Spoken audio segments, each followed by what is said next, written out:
السلام عليكم ورحمة الله وبركاته. ازيكم متابعين قناتي الأعزاء؟ اللهم صل وسلم وبارك عليك يا حبيبي يا رسول الله. اللهم صل وسلم وزد وبارك عليك يا حبيبي يا رسول الله.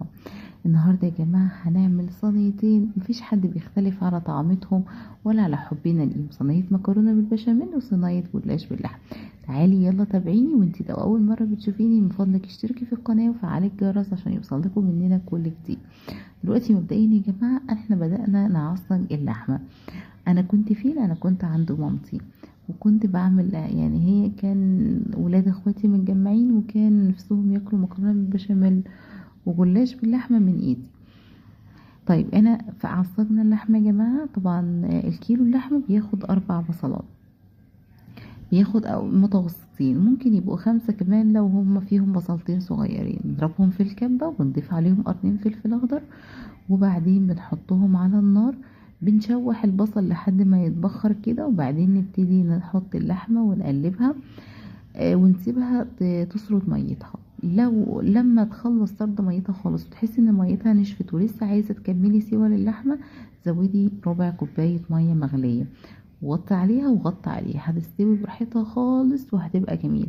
وبعد ما تستوي نبتدي نضيف الملح وتوابل وفلفل وكل اللوازم اللي احنا بنحطها عليها. بعدين بنسلق المكرونة عادي يا جماعة. بنسلق المكرونة في حلة، نحط فيها شوية ملح كويسين محترمين كده، لان المكرونة طبعا مش بنرش عليها ملح، فما بتاخدش الملح غير في المية. بنحط شوية ملح كويسين وبنسلق المكرونة. طبعا هنا المكرونة بنسيبها تستوي سوا كويس، بس مش لدرجة انها تعجب مننا. بعد كده بنبتدي نسلق المكرونة ونصفيها ونحطها في المصفى، وبعدين نبتدي اخر حاجة نعملها هو البشاميل. طبعا البشاميل ايه مقداره؟ انا يا جماعة مش بعمل له مقدار، انا يعني بعمله كده يعني زي ما بتقولوا بالبركة، وربنا بيزيد ويبارك الحمد لله وبتظبط معايا. انا بحط شوية سمنة كده محترمين، وبحط زيت خالص يا جماعة، انا بستخدمش زيت في اكلي نهائي. بحط شوية سمنة كويسين محترمين كده، وبعدين بحط فيهم حوالي 6 معالق دقيق او 8 حسب كمية اللبن. يعني انا دلوقتي عملت 2 كيلو لبن ونص، حطيت لهم حوالي 8 او 9 معالق دقيق.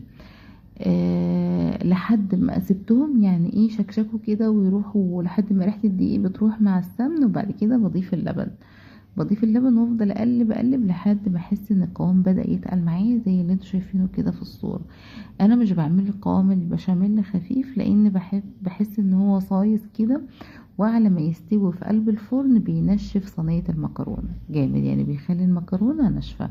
انا بتقله شوية بخليه جاهز كده ان هو يستوي على طول وياخد لون كويس في الفرن.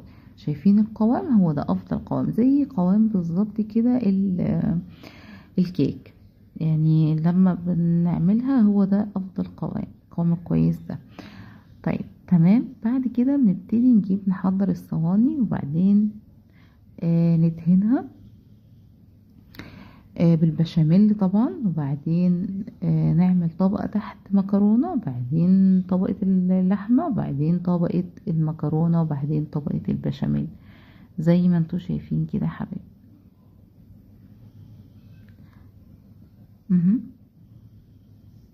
بارك الله فيكم.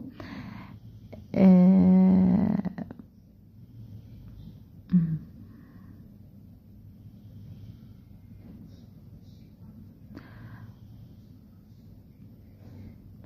طيب احنا دلوقتي ضفنا اول طبقة.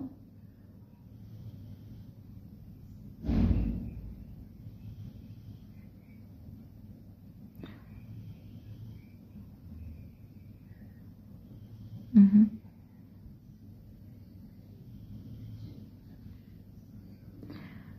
وبدأنا نحط اللحمة.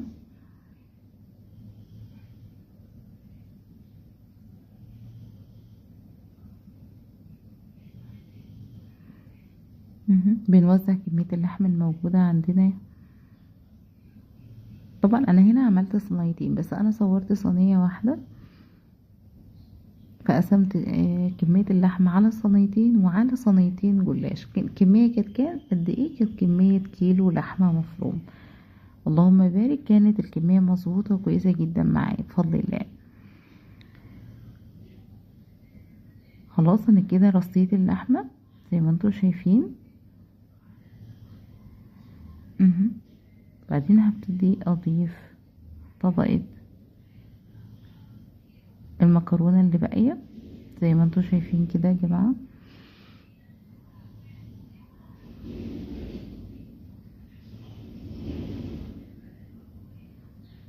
مهم.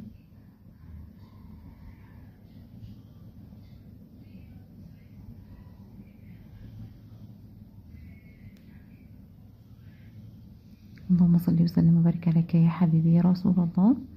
بعدين هبتدي اضيف البشاميل بقى، دي اخر مرحلة.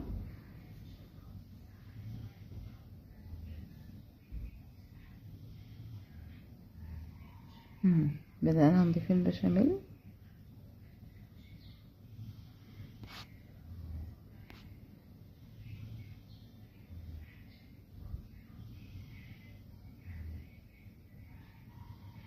شوفوا البشاميل يا جماعة جميل ازاي، وقوامه مظبوط وجميل، لا تقيل ولا خفيف.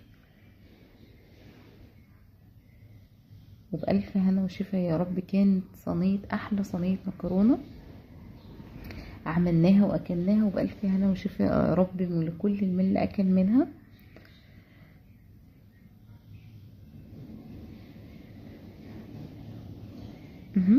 طيب أنا لما بقى بسويها ازاي؟ أنا بحطها تحت، ما بحطهاش، مش بإيد الشواية يا جماعة، أنا بحطها على الفرن من تحت.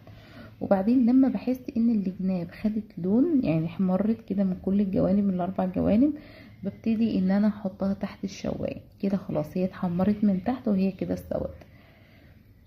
يعني انا مش بحطها تحت الشوايه وعلى الفرن على طول، لا، هو الفرن من تحت وبعدين الشوايه، عشان اقدر احدد هي استوت من تحت ولا لا، وخدت لون كويس ولا لا. مهم. بارك الله فيكم.